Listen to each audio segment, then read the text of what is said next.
Umaga po ito ay again, Merry Christmas po sa ating bawat isa.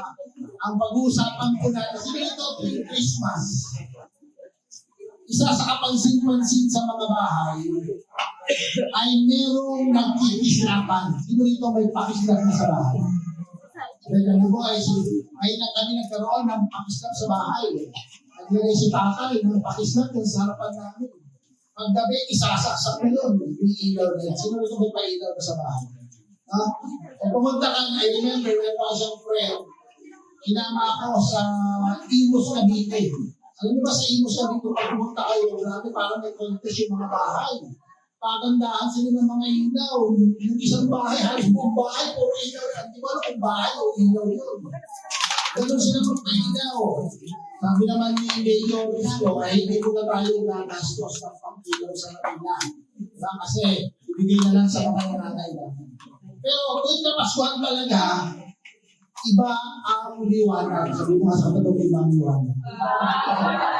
Maraming mga ilaw. Bakit kaya liwanag? Bakit may mga parol? Kasi nakita mo ng mga parol, ibig ka kumikinan.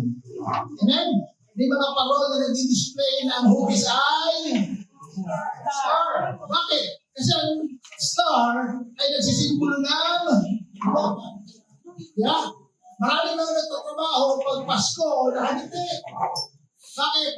May 13 month? Ano yung katabi mo natin? Tatandang mo naman 13 month mo. O, sagutin ko, buti ka pa. Diba? May mga bonus. Lalo na sa Pilipinas. No? Sa Pilipinas, tayo may pinakamahabang Pasko. Pag narinig mo na kumanta, yung mama, kilala niyo ba yung mama na mahilig kumanta pag Pasko? Sino yun? Si Jose Mariscal, ang national singer ng Pasko ng Pilipinas. Sa totoo lang, maraming mga tao, tingin natin pag Pasko, maliwanag, pumunta ka sa mall, maliwanag, no? Ang daming ilaw. Pero hindi lahat ng liwanag na nakikita natin ilaw, ibig sabihin, maliwanag na buhay. Ang mahirap, sa paligid mo maraming ilaw, sa paligid mo maraming liwanag, pero yung buhay mo madilim. Amen. Sino naniniwala itong Kapaskuhan na ito? Hindi lahat ng tao kaya umito. Alam niyo ba na ang unang Kapaskuhan ay nagsimula sa kadiliman? Kaya nga, dumating ang bago dumating ang ating Panginoong Jesus, in the book of Mark, Matthew, Mark, Luke, and John, po yung 4 gospel, 400 years, 40 years, 400. Nasa kadiliman ang Israel. Kaya nga po ngayong umaga dito, gusto kong makita niyo ang kahalagahan ng liwanag na nagmumula sa ating Panginoon Jesus. Merong dalawang mag-partner na nakaranas ng uncertainty. Nakaranas na ba kayo ng uncertainty? Yung walang kasiguraduhan sa inyong mga buhay. Amen. Pupunta tayo dito. Ang title ko po kasi kayo, hindi mo pakipas na natin ang ating title. Yan. Faith in the dark. Faith in the dark. Kaya mo bang magkaroon ng pananampalataya sa gitna ng kadiliman? Kasi during the first Christmas, in the midst of darkness, in the midst of uncertainty, the only thing that moved Joseph and Mary is their faith. Tingnan niyo ang atong magagawa sa buhay ni Mary at Joseph. Asahin po natin yan sa Luke chapter 1, verse 26 to 38. Now, in the 6th month, the angel Gabriel was sent by God to a city of Galilee named Nazareth, to a virgin betrothed to a man whose name was Joseph of the house of David. The virgin's name was Mary. And having come in, the angel said to her, "Rejoice, highly favored one. The Lord is with you.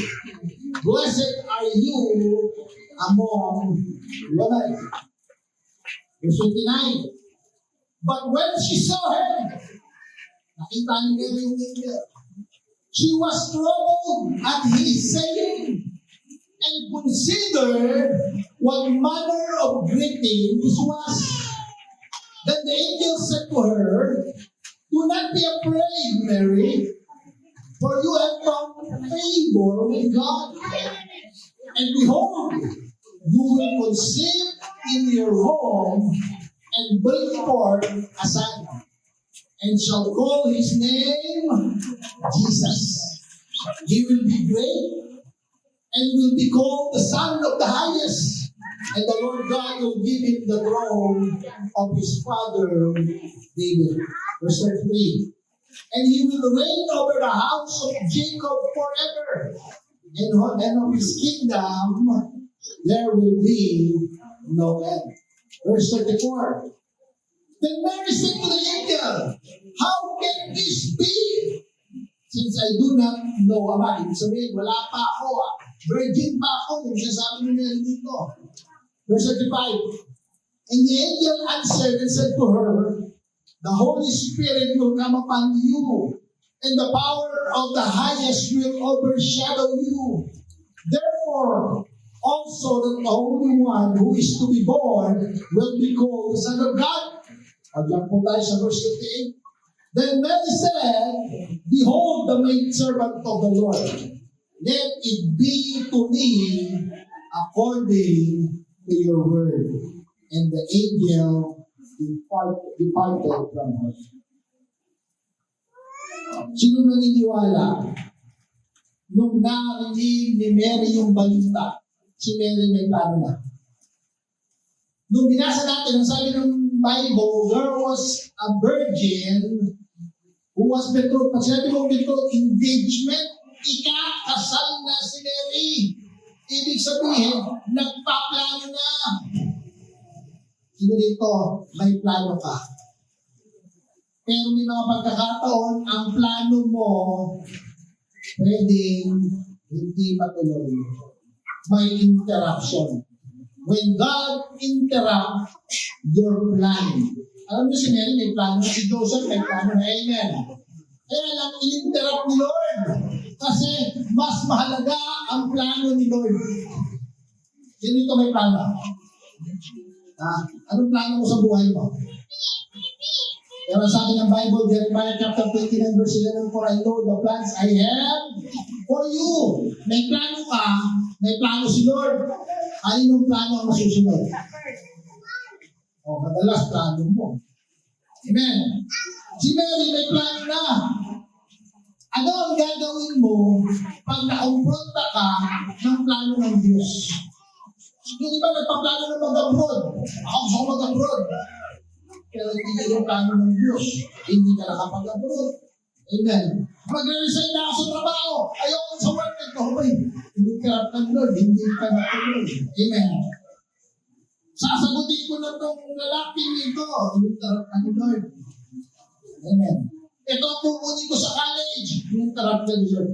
May interruption. Sinong naniniwala kung pag ikaw ay nasa kalagitnaan, sino yung tumagin ka sa point, di wala kang gagawin yung desisyon sa buhay. Ano yung kailangan mo? Pananampalataya at faith.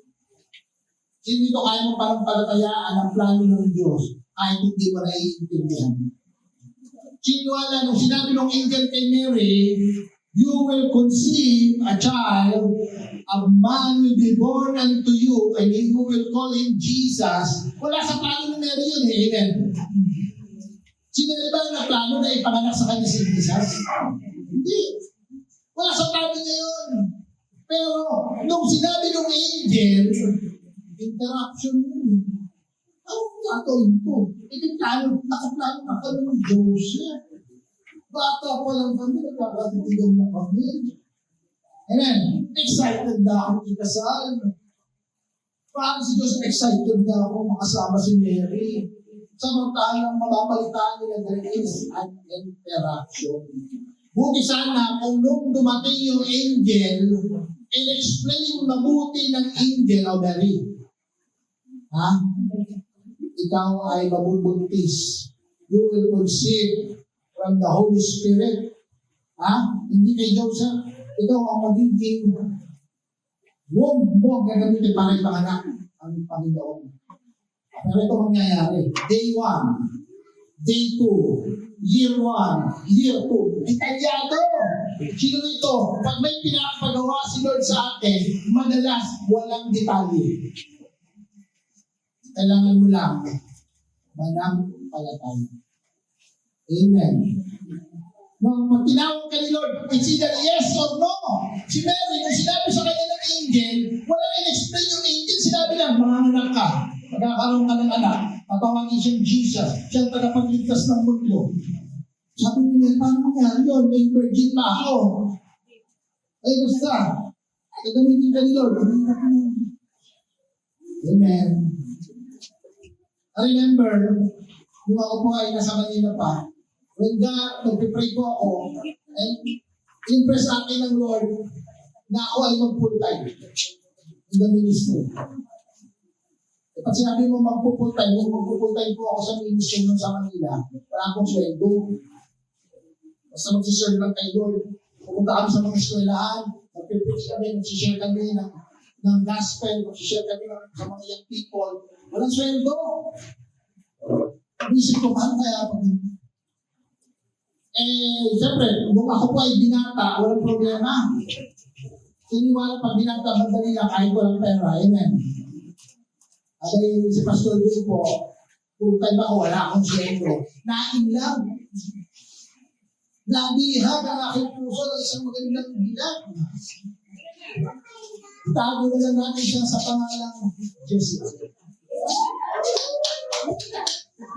Abay, nung ako po ay niligawan ni Pastor, niligawan ni Pastora. Nung niligawan ko po si Pastora. Abay, may mga naririnig na akong kwento. Meron isang pastor sa nakausap ko siya. Alam mo, Pastor, napahiya ako eh. Sabi, bakit? Kasi yung girlfriend ko doon, nung niligawan ko, naging girlfriend ko, umarap ako sa magulang. At pagharap ko sa magulang, pinagpaalam ko, tinanong ako, ano ang trabaho mo?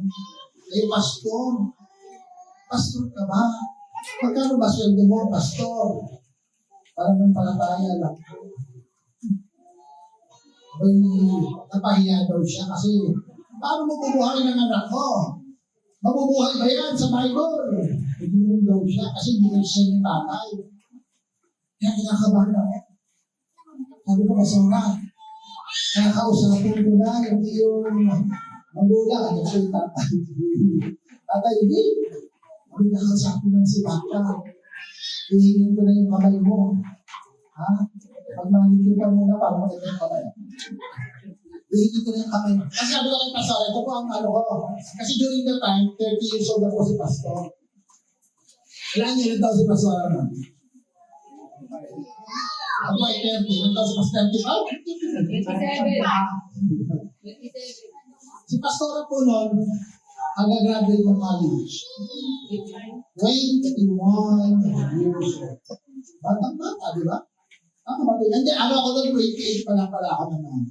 Nasa 7 years, 29 yata ako. Nasa 7 years old lang ako. Kinasal pala tayo, 30 years old ako. Pero 28 siya nung hindi yung kapay kay Tita. Bumako ka. Sabi ko, yung anak ko po ay nakausap na po kami, pwede na po kami, gusto ko na kami ng kanyang kamay, para magplano mong makasal. Kasi sabi ko ang kasara, hindi ako naghahanap ng girlfriend. Hindi ako nanligaw. Kasi sabi ko kay Lord, pag ako nanligaw ako, hindi ako nanliligaw para boyfriend. Pag niligawan ko kasal, asawa tinanap ko. Kasi naman iba sa Bible, namang sa Bible na itong nag-date sila, girlfriend, boyfriend, ako na sa iba naman, wala gano'n. Sa Bible, pag nagsasama, ang purpose ng ligawan, pag-asawa. Kaya ang lalaki nun, may nagsababi niya ligawan. Ngayon, alam mo, hindi na ako sa buhok. Kasi, ibigin ko kaya, buhok ka lang para na ilang. Amen. Ang ganda ng mata ko, ay, mayroon tayo ng mata. Nung Nung panahon sa Bible, pag nailap ka, ay ako po, sabi ko, sige. Sabi ko kay nanay tatay, gusto ko na po hingin mo kamay ng inyong anak para kami po ay magplano magpakasal. Sabi, naalala ko po yung nanay ni Pastor. Ito po ang nagsalita. Kasi baka hindi naman po masalita. Yung mama, sabi niya, bata pa yung anak ko. Tama po ba? 21 years old, bata pa. Kasi bata pa yung anak ko.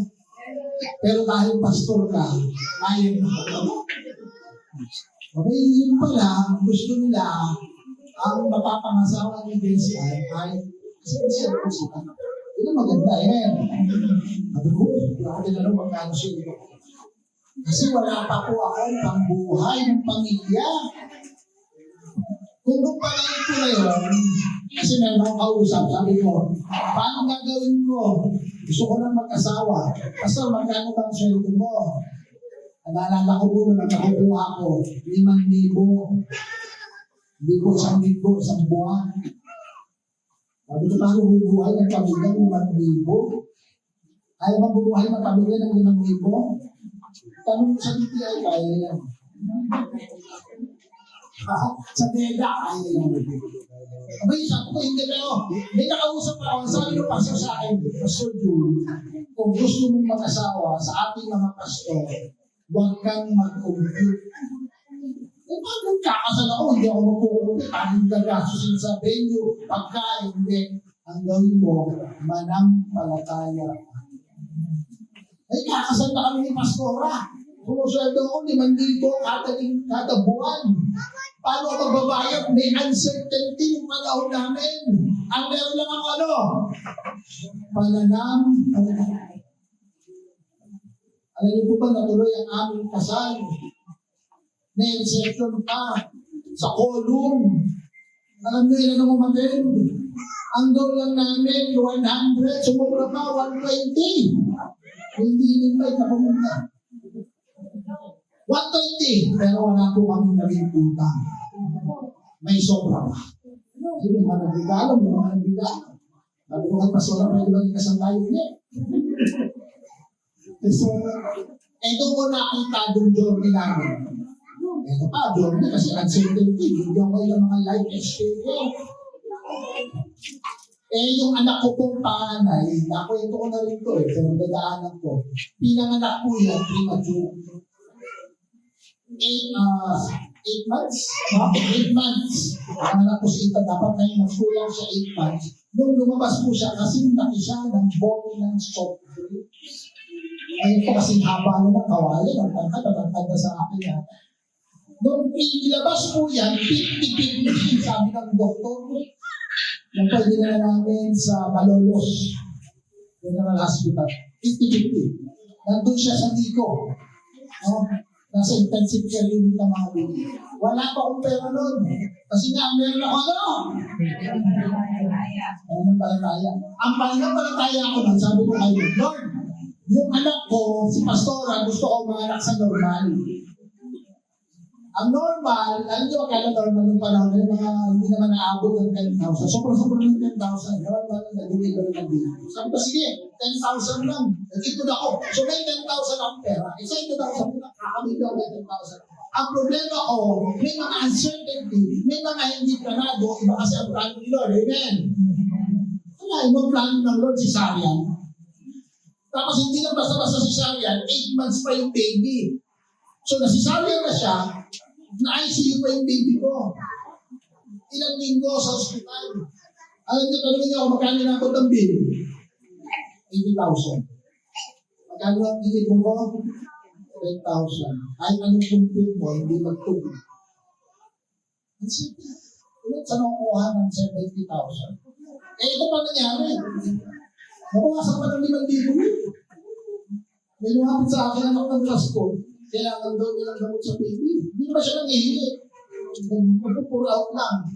Kung tayo lang ito, ako rin, makakailangan din ako, kulang pa yung pera.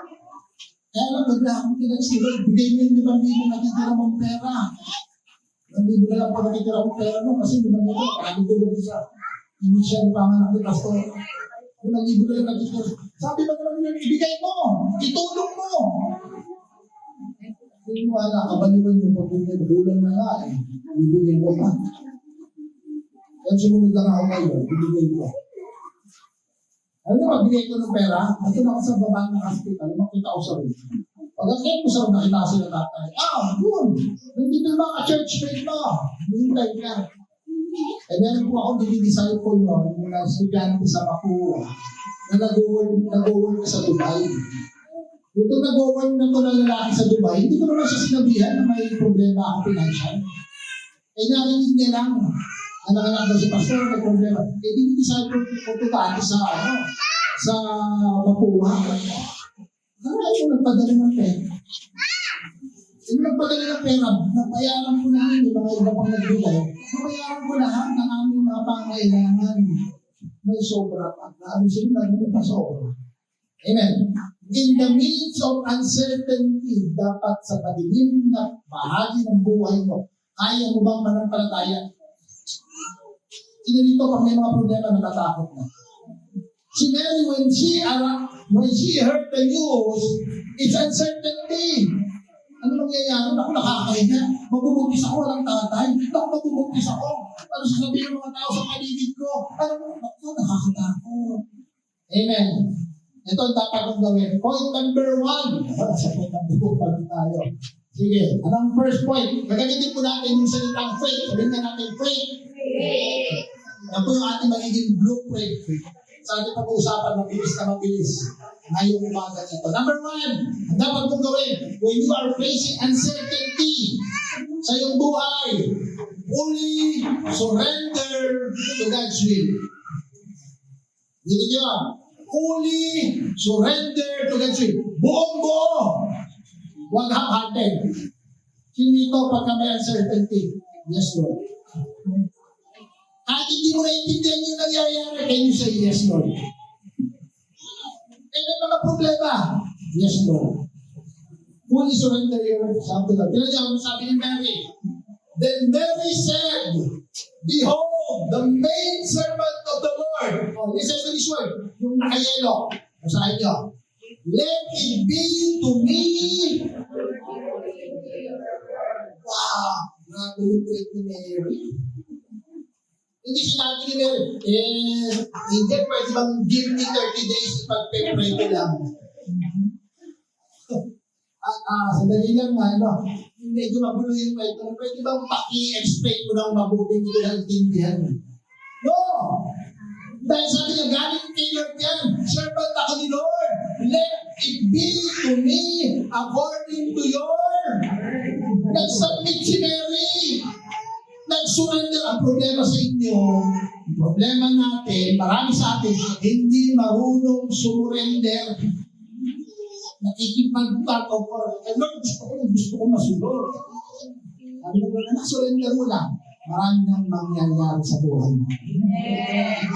Diba sa atin, pagka sumuko ka, talo ka? Ay Lord, pag sumuko ka, kay Lord panalo ka. Kailanman ang taong sumuko kay Lord panalo. Ang problema, ang isip natin, pag sumuko tayo, paano tayo? Amen. Si Mary, imagine mo, may plano na siya. Hindi ba niya, hindi sinabi ni Mary, Angel, wait lang pwede bang i-consult ko lang yung boyfriend ko? Personal decision. Amen. Ang pananampalataya, personal na decision yan. Kami po mag-asawa, meron kaming common faith. Pero meron din kaming personal faith. Minsan yung anak yung asawa ko, may sasabihin na niya, pastor, kung mo ginawa ko, ganyan, kumuha ako ng ganitong pera, ganito. Sige, according to your faith na lang. Amen. Minsan ako, may gagawin ko na ako, ito, sige natin ito. Hindi pastor, sige, according to your faith na lang. Kasi may pananampalataya ka. Amen. Ano? Hindi kayo mabuti. Hindi ba sa inyo, magpasalan yung mga mag-asawa, pasalamat kayo, dinadala kayo ng pananampalataya ng asawa. Meron ako isang kausap. Sabi niya, yung asawa niya, nagkaroon ng affair. Kung hindi naniwala, mahirap pag ang asawa nagkaroon ng affair. Sabi ko, ano itong ginawa nyo? Sabi pinaglaban ko. Ha? Inaway niyo po yung babae? Hindi. Pinaglaban ko sa panalangin. Hindi niya ako sinubukan yung asawa niya at yung babae. Sabi niya, pinaglaban ko sa panalangin. Binuhod niya. Hindi po isang linggo ha. Taon, binilang. Ay talaga. Ito pa, pastor, sabi sa akin. Yung asawa ko, nagkaroon pa ng anak sa kabit niya. Ano ginawa mo? Naglaban ako. Lalo ko akong lumaban. Sinugot ko na. Ay Lord, nag-pray lang daw siya ng pray. Never let ko pinaglaban niya yung asawa niya sa kanila. Hindi niya ginawa yung asawa. Ano ba nangyari? Tanong niyo ano? Nagkabalikan siya. Binalikan siya ng asawa. Ano pa ginawa ni Lord? Nung binalikan siya ng asawa niya after ilang years, yung asawa niya naging pastor. Pakaraan na hindi matapos. Silang mag-asawa nakapagsimula ng negosyo. Ano ang negosyo? Security. Alam niyo ba sila may hawak ng mga security sa NAIA Airport sa Clark? Sila ngayon ay may 6-story building na bahay. Hindi bahay. Pumunta po kayo sa bahay na para hotel. Pastor to ha? Multi-million. Ano ba? Birthday kasi ni Pastor, pinakulit ko niyo. Saan niya yun? Naglabang ko lang. Sinugot hindi. Sinugot hindi. Pinaglabang ko sa kanya. Pananampalataya. Sinurrender niya na kayo. Sino dito kayo surrender kayo? Ako dito. Kasama ko na. Surrender na kayo. Sugot ko na kayo. Hindi ko na kaya i-controlin ko eh. Kaya ko lang kaya mag-controlin na sitwasyon. Amen. When there is uncertainty, may mga bagay na wala sa kontrol mo. Kontrolado ni Lord yan. Ang kailangan mong gawin, you need to fully surrender. Gaya ni Mary. Sabi mo, Lord, kung anong plano mo, yun ang mangyari. The word, let it be to me according to your word means, Lord, kung anong plano mo, yun ang mangyari. Kung anong pangako mo, yun ang mangyari. Hindi yung plano ko, yung plano mo. Hindi yung gusto ko, yung gusto mo. Kasi may gusto ka eh, pero hindi yung gusto ni Lord. Amen. Lord, kung anong gusto mo, yun ang mangyari sa buhay namin.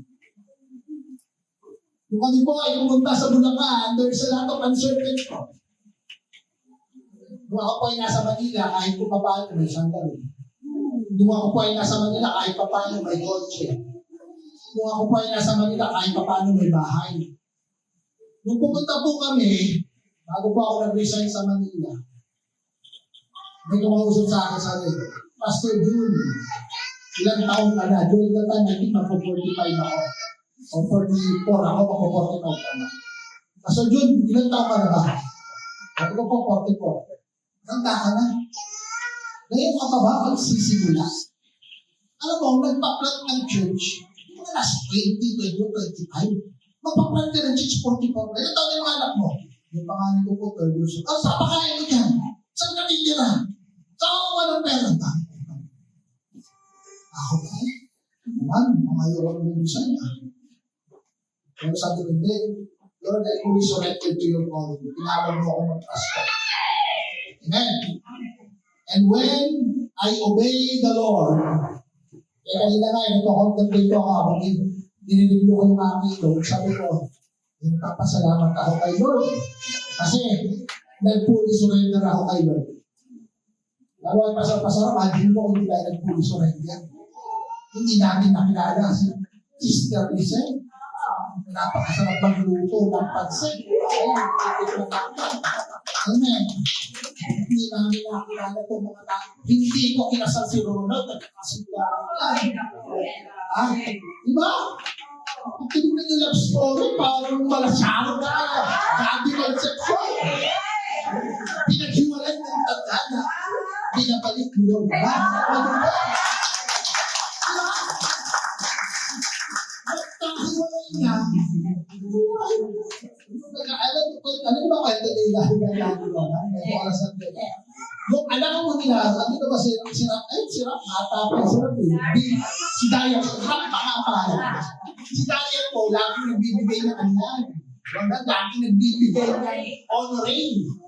Pastor din, honoring to pastor din. Kasi yung honoring ko natin may prayer yun. Pinag-pray ko talaga natin ng pastor. Nilagay niya doon, panalangin ko, magkabalikan, si Manu. Isa isip ko, kakabalik ka na, yun, si Roland nasa Manila. Tapos si Dan, kakabalik. Pero actually na, Lord, according to His faith. Ano na parang, Lord, itong palataya ng batang ko, Lord, panalangin ko, ayusin yung pamilya mo. Lumapit sa akin niya, sir, pwede ba mag-procedure? Ano sa kayo yan? Nakakasal totoo ako, nakakasal ako. Kaya dito po yan, dito kinasal yan. Sila ang unang kinasal sa Christ na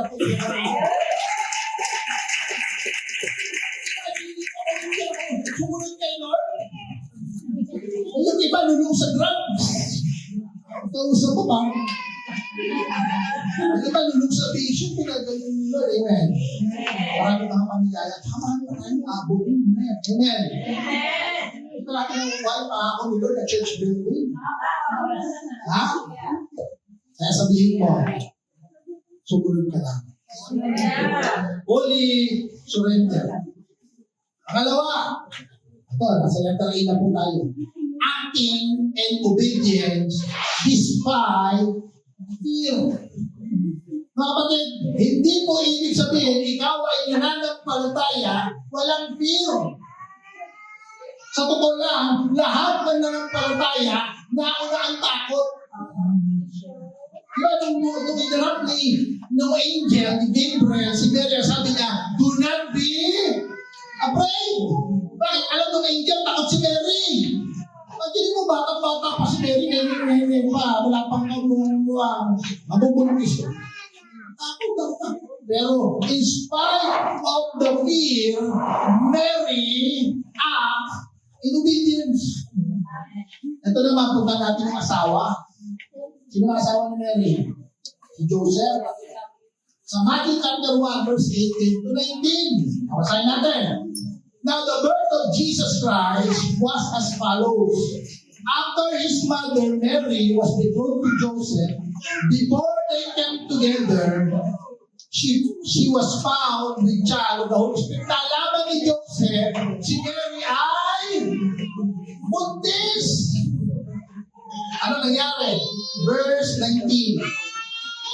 Then Joseph, her husband, being a just man, and not wanting to make her public example, was minded to put her away. Next. But, tignan niyo yung verse 20. But while he thought about these things, anong ginawa ni Joseph? Si Mary, nabuntis. Nalaman ni Joseph. Ang sabi ng Bible, si Joseph, nag-iisip-isip na. Hindi mo, nag-iisip-isip. Pinakasarap ko, hindi naman ako tatay. Ano sasabihin ng mga tao? Bakit ito nakatakot? Amen. Kaya sabi ni Mary, galing daw sa Holy Spirit. Pagkakatuwa na kaya itong si Mary. Ang daming iniisip siguro ni Joseph kung panahon na yan. Amen. Behold, pero habang nag-iisip ko si Joseph, sabi ng Bible, nag-interrupt si Lord. Behold, an angel of the Lord appeared to him in a dream, saying, Joseph, son of David, do not be afraid. Huwag kang matakot. Ito po yung inisip ko. Aalis ako. Wala akong bahay, saan ako makatitira? Wala akong sasakyan. Kinuha ko yung sakit, wala akong sasakyan. Wala akong sweldo, wala akong trabaho. Tanong ko anong pagkain ng mga anak ko. Matakot ako. Sabi ko, kaya ma-overcome ko yung fear ko ng faith ko. Sumunod ako. Alam niyo ang pinakamahalaga? Yung unang hakbang. Sabi mo sa katabi mo, yung unang hakbang. Ay, hindi mo hakbang yung tao. Susunod ako kayo. Yan. Yung unang hakbang yung pero pag nahakbang mo na yan, tuloy-tuloy na yan. Nakakatakot lang talaga yung mga ano mangyayari. Bakit? Kukumputin mo pa yan eh. Di ba? Si Joseph pa nag-isip. Hindi ba sa inyo, tagal nyo na nag-iisip? Puro isip. Hindi na niya kasabi yan. Acting in obedience despite fear. Amen. O bakit ko ulit verse? Nasa verse 20 na tayo. Ayan. But while he thought about this, habang iniisip ni Joseph, do not be afraid. Ay, tagapin daughters natin po ako sa okay. Pangatlo, ito ay immediate response. Hindi ka lang mag-obey. Yung iba kasi, Lord, mag-obey ako after 30 years later. Grabe, taga-sumunod. Dapat immediate response. Sabihin mo nga, immediate response. Immediate response. Mabilis sumunod kay Lord. Amen. Yung iba, kaya hindi nakukuha yung pagpapala ang bagal sumunod. Hindi mga sa kapatid mo, sumunod ka agad. Ang sabi ng Matthew chapter verse 24 to 25, when Joseph walked out, dumating yung angel sa dreams niya kasi nagpakita yung angel. Si Mary, nagpakita. Ang Lord kasi may iba't ibang kaparaanan. Amen. Si Lord pwede kumilos para pag-isip ka pwede sa panaginip. Si Joseph sa panaginip, kung siya hinarap ni Lord.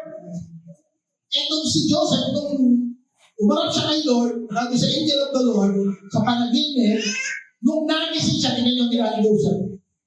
When Joseph woke up, he did what the angels of the Lord had commanded him and took Mary home as his wife. But he had no union with her until she gave birth to a son. And he gave him the name Jesus. Nung nagising siya, agad-agad, pinuntahan si Mary, kasal tayo. Bakit? Sabi ni Lord, mabilis. Hindi mo sa atin, may pinapagawa si Lord. Pwede ba pag-pray ko, magsi-60 days fasting. So, mabro pa 60 days fasting. Kaya rin fasting. Pinag-pray. Ang kaloob, mga kapatid, listen. Ang kalooban ni Lord, hindi na pinag-pray. Hindi kaya na, mga kapatid. Ang kalooban ni Lord, hindi pinag-pray. Ang kalooban ni Lord, sinusunod. Kaya minsan, pastor, pag-pray ko, pag-pira ka. Kalooban ni Lord, pag-pray mo. Ano yan, nagkakamali si Lord? Pagkalooban ni Lord, ang hinihintay ni Lord, pagsunod. Amen. Ano yung gusto mong magkaroon ng Lord, pwede ba tayo magkaroon ng bargaining agreement? Lord, pwede ba tayo mag-handle lang ako? No!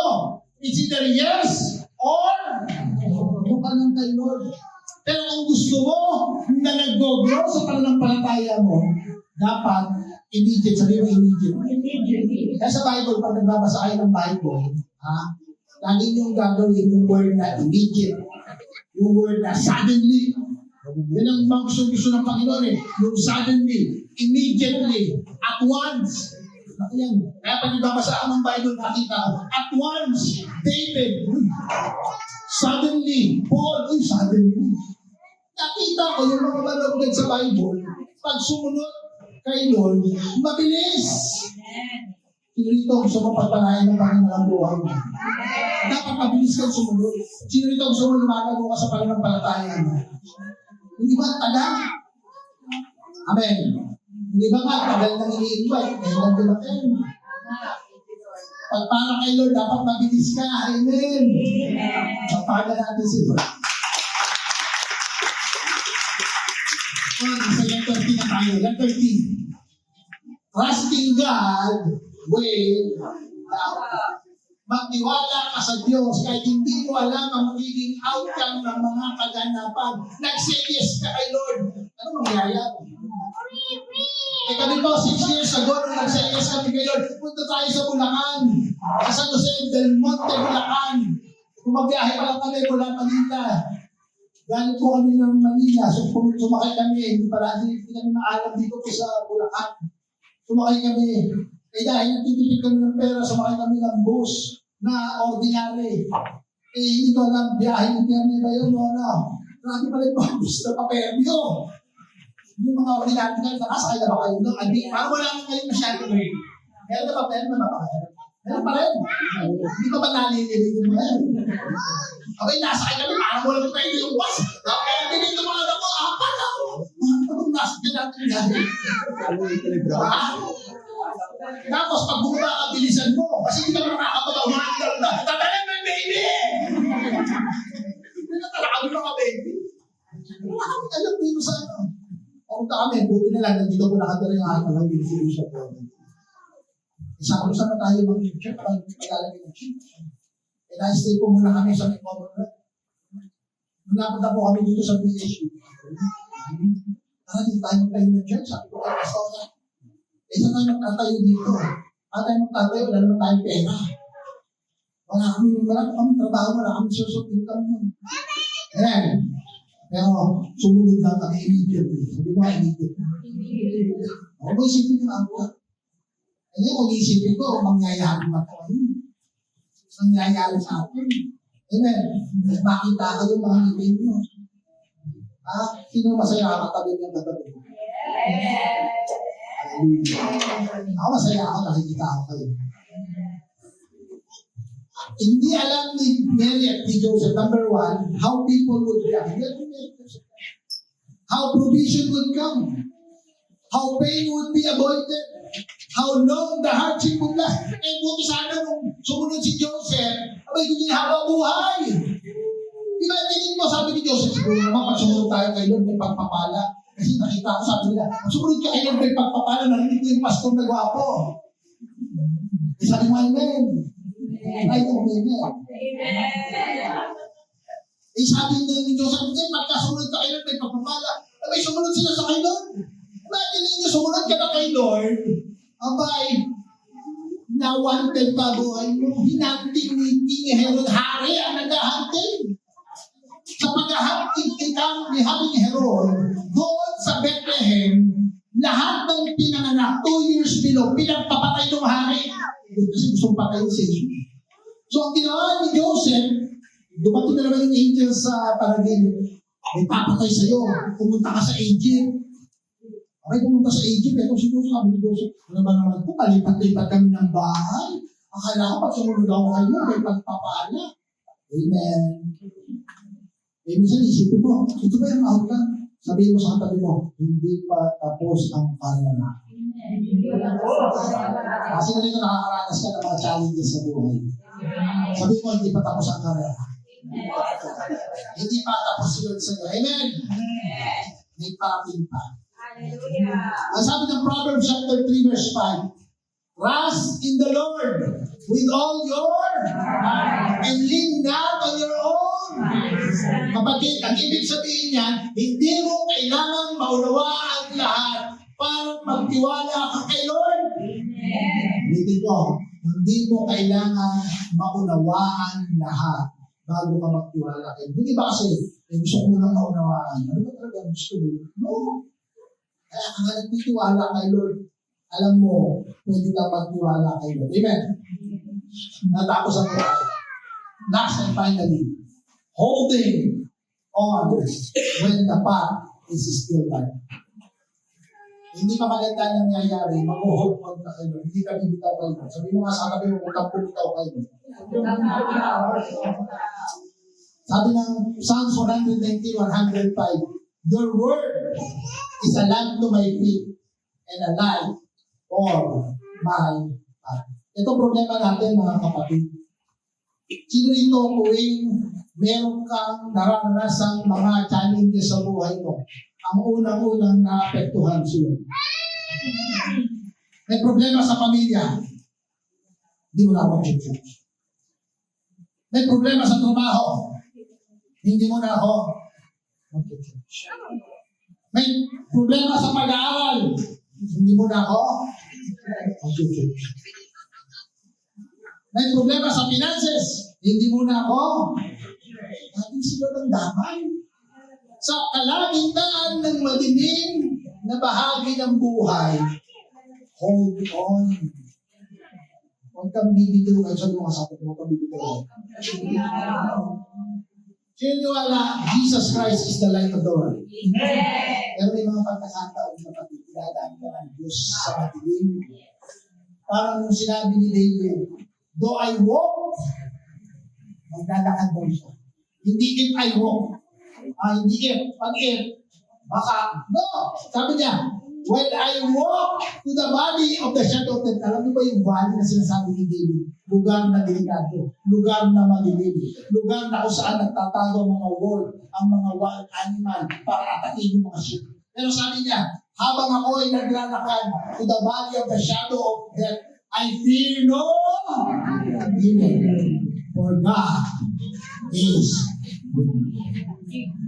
Kalagitnaan ng madilim na sitwasyon, when problem arose in our life, hold on to it. Alam mo, magaling sumunod kayo pagka wala kang problema.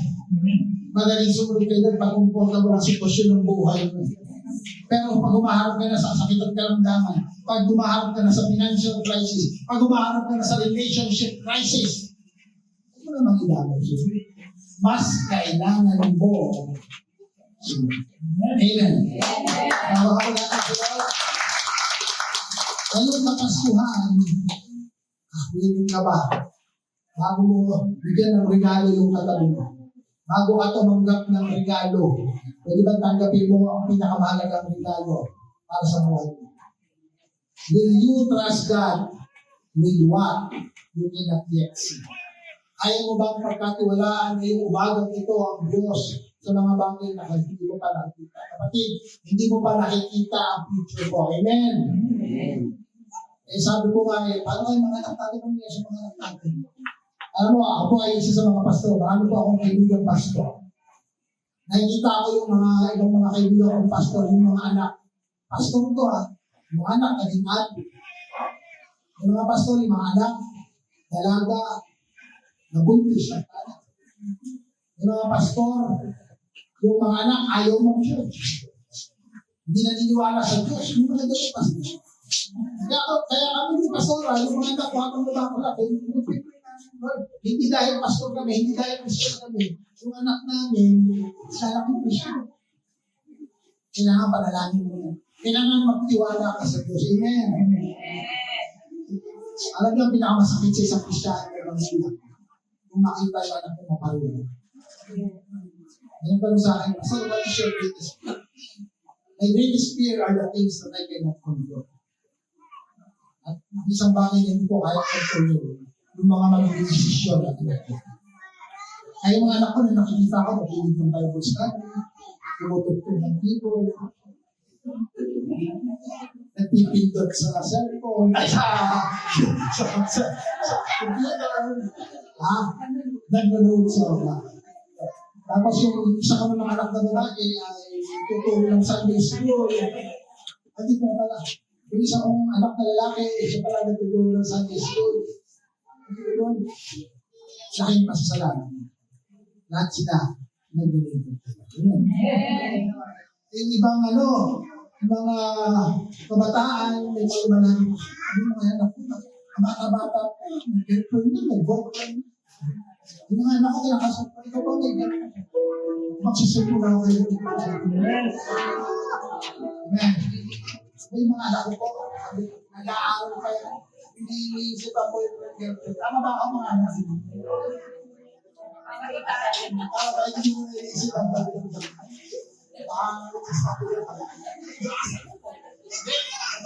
Nasa appreciate tayo